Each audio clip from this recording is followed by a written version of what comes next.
sugar blue waters and your big strong hands, crying out like a baby. Once I knew I was asleep, hoping that what my sound preferences are. I like bass. And if it can have quantity and quality, I'm rocking it. Especially mid bass. I like the slam over the sub bass rumble. I like my mids super clean. Not a big fan of overly colored, overly thick, overly warm mids. Not a big fan of that mix. And highs that are very sweet and seem to be able to keep up without ever being overbearing or in your face. So miracles, but I always wish on a shooting star. Yeah, we never spoke of it, we never did go too far. I just wanted to tell you that you're perfect as you are. A little rain begins to fall down, wash it away and see what stays around. And round we go now. I lay my eyes at you, laying by my side. Radio loud, yeah, we get wet with the top down. But I don't care, as long as I got you right here with me.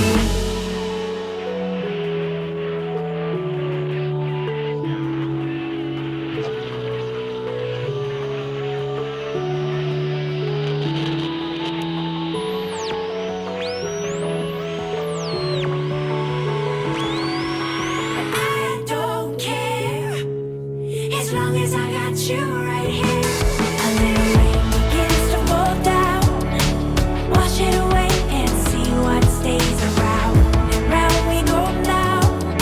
I lay my eyes at you, laying by my side. Radio loud, yeah, we get wet with the top down.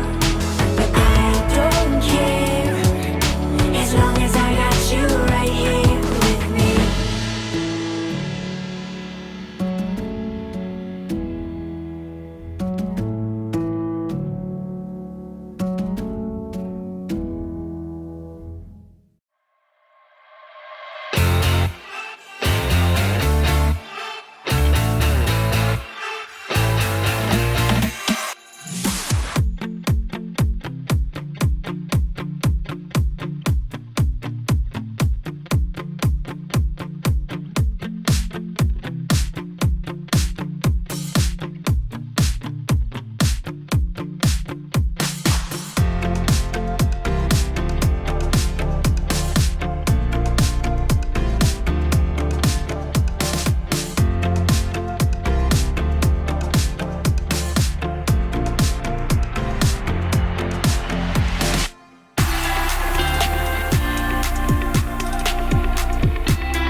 welcome back. AFUL Explorer 3. Why 3? Because there's 3 drivers. $119.99, because you got that mystical penny to make you believe it's cheaper. And this is configured in a way from AFUL, with one dynamic driver doing the bass and 2 balanced armatures doing the mids and highs and upper highs. AFUL is infamous for its use of acoustical tube technology. They've done that with the Magic 1 to make a single BA that had some great frequency extension, and the acoustic bass tubes that they used from their Performer 8. So they kind of trickle down a lot of technology into 3 driver IEM. So let's talk about how it did. And I want you to pay attention to see if this one may be for you, but maybe not. And we'll go into that a bit more, and my exploration of this, you might say. They got a lot of cool stuff that AFUL does. The precision circuit board for the crossover is high quality. It looks good, and it does the job exactly as it's intended. With the fusion of the Magic 1 and the P-Series technologies, I think they really did a very cohesive job with the 3 drivers inside of this thing. It does have a very wide frequency response, and I will pull that up as well. This Explorer was actually named and themed by the cosmic expanse, exploring the infinite possibilities of the stars. Thus, the box kind of has a kind of galaxy-ish look to it. On the front, it says self-developed wide frequency response balanced armature driver unit, 3D pressure bouncing technology, micro resonator technology, and RLC network frequency response division technology.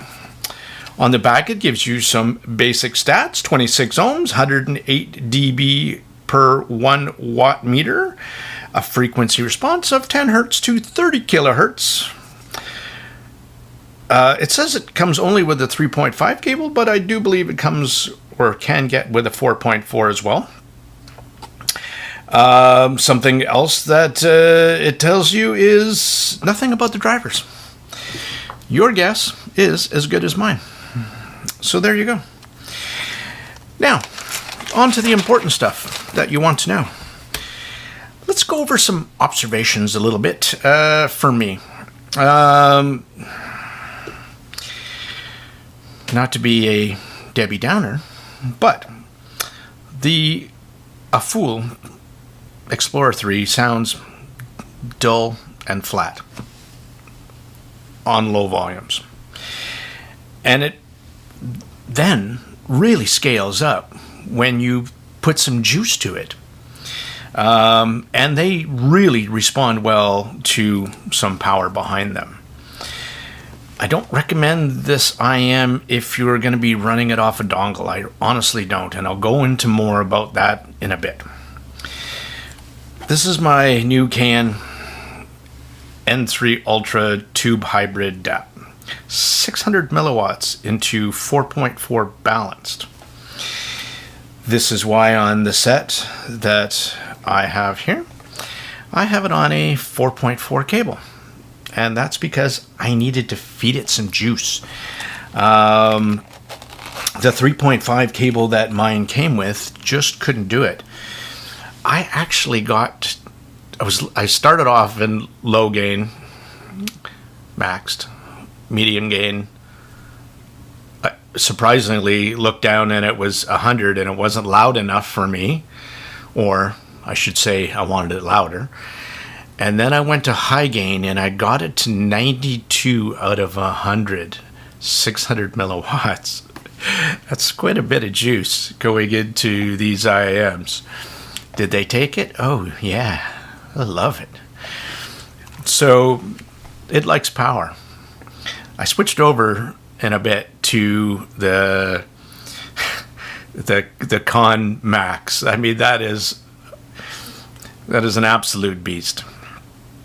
15 millivolts of output. A thing is, it shouldn't be. It's like a nuclear reactor. Did it have enough juice? Yeah. Go into sources in a bit. But it was fine to put it here. But that's why I said don't put it on a dongle, because I don't think a dongle, even the most powerful dongles, I don't think it's going to do the job. So let's talk about sources other than the Canon N3 Ultra. I also tried it with the, like I said, the Astral and Kern Con Max with the ES9038 Q2M DAC chips. Why I'm telling you this? Because to give you a sense of what I tried to get to my impressions, and I think that's important. This DAP leans really more on the analytical side. Huge depth to the sound. It does have some sharp attacks and powerful low end. On Medellin from Madonna, it sure made the dynamic driver of the Explorer pull low. And it was a great track, and that DAP had so much juice to make that dynamic driver wail. Not a great pairing, because the Explorer would, I think, like something with a source more to fill out the mids and not recessing them like the Con Max does. So, it was kind of getting to know the Explorer. Shanling M5 Ultra, slightly warmed up, added in too much thickness now, and pushed the lower mids forward too much. So, on a song like Do It from Ray Morris, the thick bass lines and female vocals, it was a good track to hear female vocals. And when I was listening to that song with these different DAPs, the KN-N3 Ultra, I found was the perfect combination of power, details, and slightly forward mids without any bloat. It was perfect for the Explorer, and that's why I chose it to do my listening impressions. I also listened to it off the Let's Shure DT03, the new little dongle. There it is. And it was kind of the same results as the Can. It actually did drive it, but like I said, I think this IEM needs more. That's only 198 milliwatts into balanced, and I easily maxed that out. I think the more power, the better is the takeaway that I'm trying to give you here. And pick an analytical source with some mid-forwardness. The Hibi DAPs. One, fantastic. ESS DAPs dongles, good. Cirrus Logic would probably work the best. So just giving you some source advice on what I think if you're thinking about picking this up, because I don't want you to pick it up, have a really warm source and go, that's really bloated, or something that's super analytical and it doesn't fill out the mids enough that I think that you'd want to hear in this IEM. To get into sound, jump right into this thing at mid-high volumes now, okay? Strong bass lines, goes low when the information is in the track, but it doesn't try to add in more of the recording, or at least it certainly doesn't try to, okay? It sounds best with music with more mid-bass, rock, you would say, over rap. And too much bass, the driver is capable of producing it. That's not a problem, but it drowns out the vocals quite a bit. Now, in rap, that's not really a bad thing. I'm not saying they can't sing. I'm just saying that it's hard to hear the vocals when the rap and the bass is just pounding your ears out. I would say the mid-bass is nicely done, punchy. On Tom Petty's Don't Do Me Like That. Oh, it's so dirty.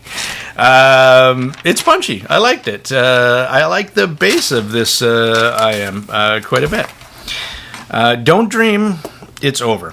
Sixpence, None the Richer.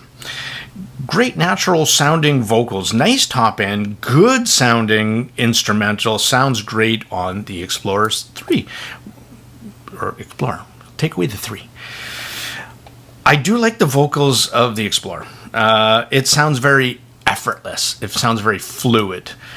If I listen to Bam by Ace Dana, I'm getting this song, I'm trying to wrap my head around the staging. Thank you. This song had a ethereal, kind of trippy playback. Staging on the Explorer, for me, is entirely encased into my head, and the vocals come from center of my head, not forward. like I do find in a lot of IEMs. This one is really 3D-ish, in your head only, not super wide, and it's a different kind of stage. So if you're not a fan of that stage, if you like instrument placements, if you could pinpoint in front of you where there's the singer and then there's the guitarist and the piano player, this is not one for you, because it doesn't do that kind of staging. It's not your typical center, left, right instrument placement, up, down. Though I did find it did have good height, but zero depth. It very actually planar-like in its staging. I can't say I'm a fan of the stage, because it reminds me of the planar stage. It's just it's one-dimensional. If we listen to The River by Bruce Springsteen, the harmonica sounds spot on, as did Bruce's vocals.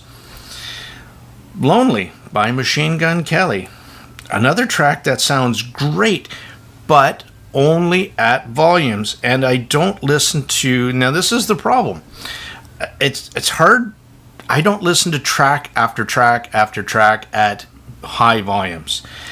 I normally just turn it up with the songs that engage me, and I don't, and with this set, with the Explorer set, I find I have to turn it up all the time to get engaged, and that's a big difference to me. So if that makes any sense to you. Now, to throw something else in the mix, I want to compare this to the PULA PA02 that I love dearly. Now, $149.99, so what, $20 more money, $30 more money. We'll get you the PA02 on sale from HiFiGo. What's the difference between the two? How do they sound different? Well, vocals, especially female vocals, have more energy. They give you a greater sense of presence and depth. The Explorer falls a bit flat in comparison. It falls short. Guitars and plucks have more pronunciation, more energy, and overall the PA02 sounds, well, more dynamic. The Explorer sounds more smoother and laid back. Now, one of the things I really liked about the PA02 was the pinna gain that isn't dialed up to the mid bass. There wasn't huge spikes, and one of the things I was worried about with the Explorer was that the pinna gain and the mids were really relaxed. In comparison, the Explorer sounds more balanced, less dynamic, a better chill set with volume, at volume. But in lower volume, the PA02 is way more linear. You get bass, you get mids, you get highs. You don't get that with the Explorer. You need to turn it up. You need to feed it some juice. You need to feed it tons of power to get there. The smaller shell, though, on the Explorer and the longer nozzles might also be one to sway you over to the Explorer side, though. When listening to male vocals now, the extra energy makes the PA02, again, the PULA, sound more correct, and the Explorer, again, more laid back. My Iron Lung by Radiohead. So the PA02 was the clear winner, again, for this one for me, where the Explorer sounded like it was playing the notes, and the PA02 was playing the music with emotion. And that is really how I heard the Explorer in comparison. For me, the PA02 is just a bit more engaging. IEM has better timbre, for you people that think that I should spell it timbre. But timbre is also correct in the dictionary if you look it up. And music just sounds more correct on the PULA to me. Bring Me to Life by Evanescence. Listening to this on the Explorer, I love this track, and I love it in the fact that I want to listen to how much emotion it will move me out of the music. And the Explorer plays it smoothly, but I just don't get that sense of being at the concert with this track.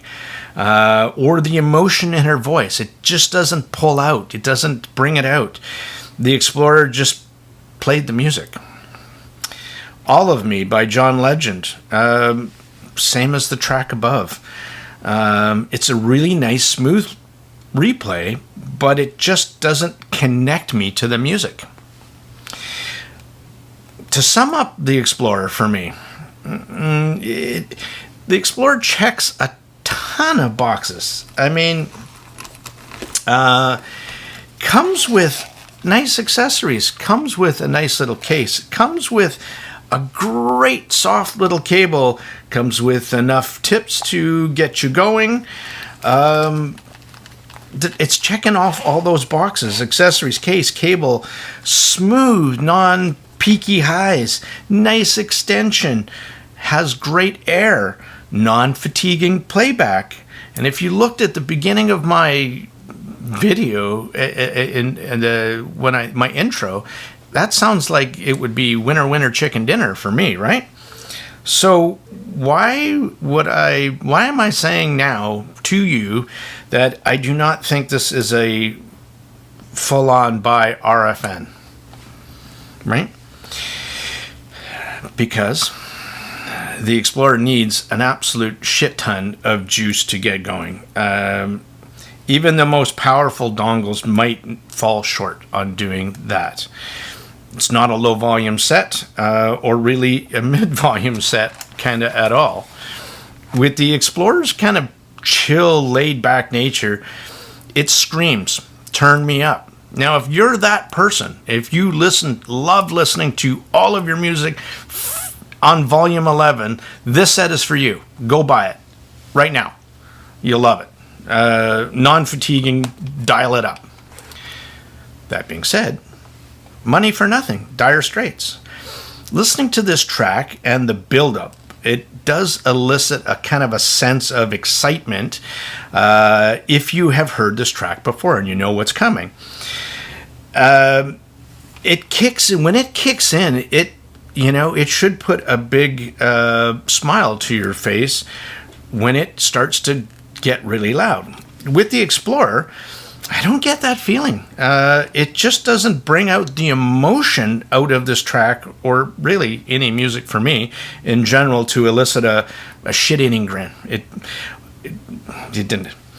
I really wanted to fall in love with this set, but I just can't. I can't listen to the loud volumes this set requires to make them dynamic enough to be engaging for me, track after track after track. When I listen to music, I am constantly turning up the volume up and down, depending on how much whatever I'm listening to makes me feel emotionally. So as I'm enjoying it, I tend to turn up the volume more and less if there's something. And that's just the way I listen to music, and you could be different. Maybe I'm just weird. On low volumes, I find the Explorer boring and missing all the dynamics. And I kind of thought that too on the P8. It played everything, but it just didn't excite me. And I thought the Explorer, for me, on low volumes, it just misses all the dynamics and the micro details. And it pushes the mids too far back. Live and Let Die by the Royal Philharmonic Orchestra. Again, listening to dynamics, micro dynamics. And this is where the Explorer really falls short The playback was more die than live.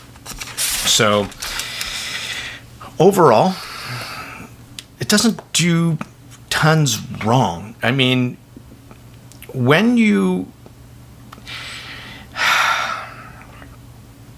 if you're the kind of person that likes to turn it up to volume 11 all the time and have found sets that are too shrill, they're too sibilant, they're too much putting a spike in your ear, and you can't turn it up loud enough because you find that it's too much for you. Well, like I said, this set is absolutely, absolutely for you. And you will love it to smithereens. When you do that, the bass curve, and again, here's the graph, there is a lot of bass because you're scaling this thing up with power, and the bass is well above the mids and highs. And so, and if you were listening to songs that had a lot of bass in them, it is really just gonna blast your ears, boom biddy boom biddy boom. Though the bass is clean and tight, how much can you take? What's your comfort level? What's your comfort zone? I love bass, don't get me wrong, but I need balance. And for me, this set didn't do the balance that I prefer. The PA02 is more my speed. This is the way I heard the Explorer. And I hope I came across a little bit about what my experience was on this set to help you decide maybe if this set's for you or not. At $120, it's a pretty darn good price for all of what you get, and maybe give it a try and see if this kind of tuning is for you. How do you really know? Unless you are a treble head and you like lots of highs, don't even bother with this set. If you are not a fan of bass, definitely don't even buy this set. But if you want to explore, then this is the set for you. See if it might be your best thing that you've ever listened to in your entire life, or just didn't excite you. Stone Deaf Monk, out for now.